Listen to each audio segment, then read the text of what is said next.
interviews in places that they have conflict also, like Afghanistan, Iraq, Somalia, Colombia, Kurdistan, Palestine, many places.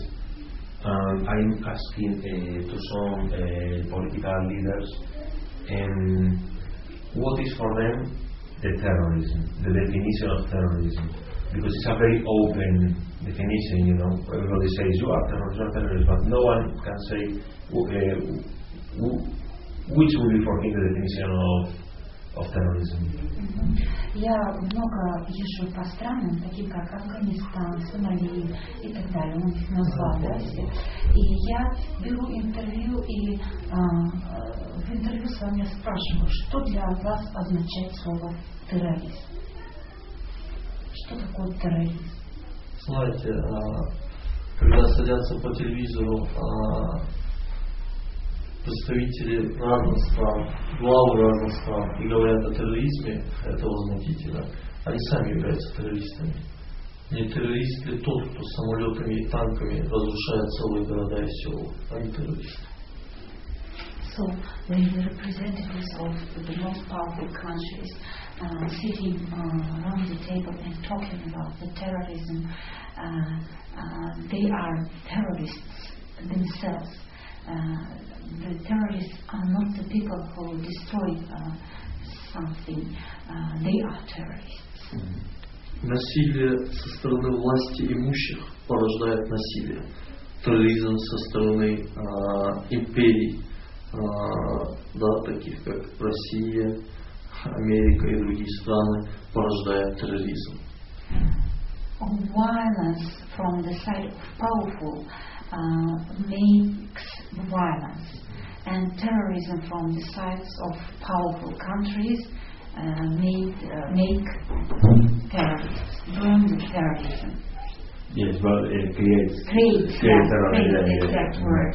Люди не рождаются политиками или террористами, их создают террористами, когда убивают твоих братьев, сестер, и когда твой народ, ты, твоя семья ежедневно под гнетом тирании, хочешь не хочешь, люди начинают брать в руки оружие.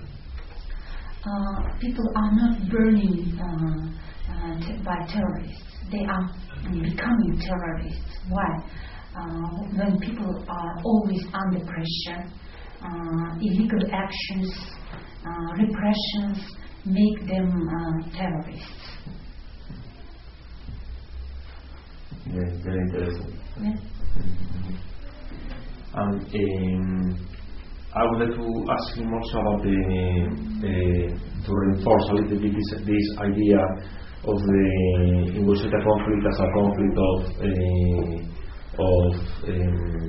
interests and many economical interests. Can he give some examples of those interests that they exist in the Ingushetia conflict? The interest of other forces in Ingushetia.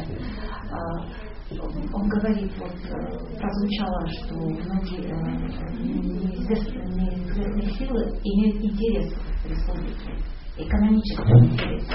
Можно ли все это повторить?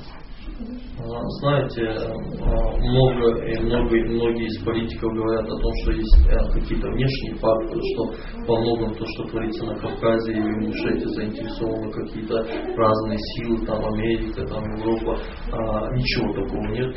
Подтвердил это сам лично президент России недавно в своем выступлении, сказал, что это внутренние факторы.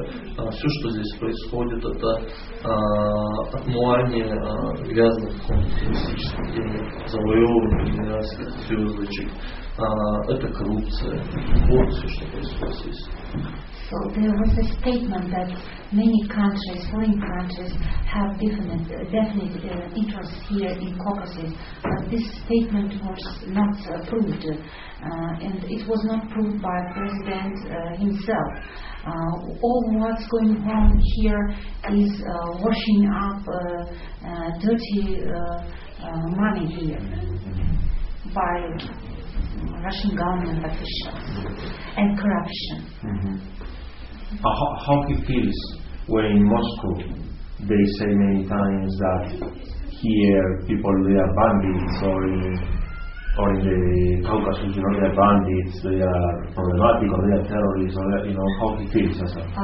Что ты чувствуешь, когда звучит часто из России, что на Кавказе живут бандиты, террористы и проблемные вообще люди? Знаете, мой народ веками жил своими обычными традициями. В год один раз могли убить человека. Каждый ингуш, доставая оружие, знал, что пуля летит к его дому брака, и не делал этого никогда. For many ages, my people lived in Caucasus, and maybe there was one case of killing in 1 year. Every English man knew that any bullet who went out from his gun will be back to him, and people did not kill anyone. Не делал этого никогда, не задумываясь, и вытаскивая оружие, каждый человек знал, что эта беда может обратно вернуться в его дом. У нас были старейшины, у нас были свои обычаи, традиции. Мои предки жили в 5-этажных башнях, когда в России жили в землянках. Мои предки ходили в кожаных чуйках, когда в России ходили в лаптях. Мои предки ходили в черкесках, опоясанные золотыми серебряными поясами, когда в России ходили в лохмотьях, опоясанные тряпками. So our people had our ancient traditions. Every person knew that the harm which he made to someone will be back to him, to his family. And my people lived by its own traditions. When Russian people lived in the houses made of the ground, we lived in 4-5-story towers, and we wear the leather shoes, and our dresses were decorated with silver and gold.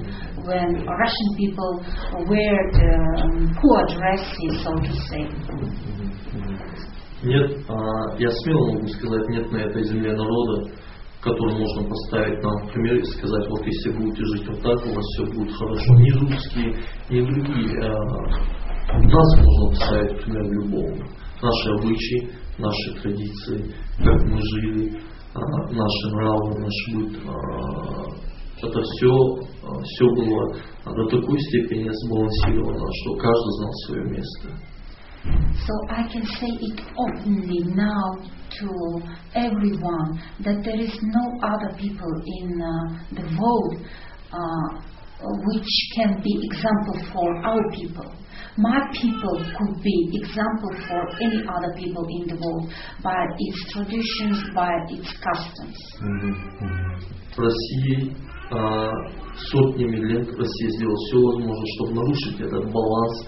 И благодаря российской политике, кремлевской политике, этот баланс нарушен. Из рабов сделали чиновников, из благородных людей, из благородных семей, мужественных семей унизили их слово, их честь. И вот этот разрушенный баланс и привел к тому, что идет борьба зла с добром, справедливости с несправедливостью. И вот эта война и последствия того, что происходило сотнями лет.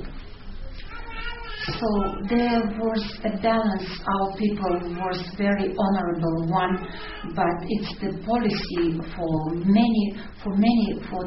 several ages. It's a policy of Russia to destroy this balance. The policy of Russia to make officials from the slaves and to humiliate the honorable people, to press them, to depress them, and so on, to make a conflict inside them. That's the policy of.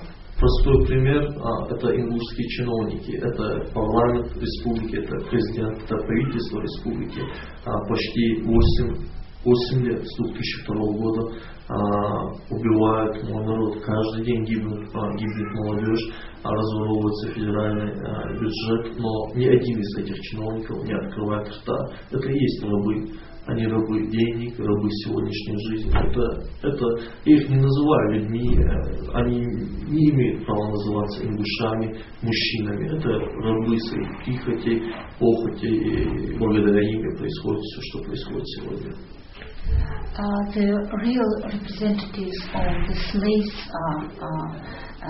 are the nowadays present English officials who do not do anything about all this, what's going on, all this mess, what's going on in this country. So they are, they, how to say, I can't say this,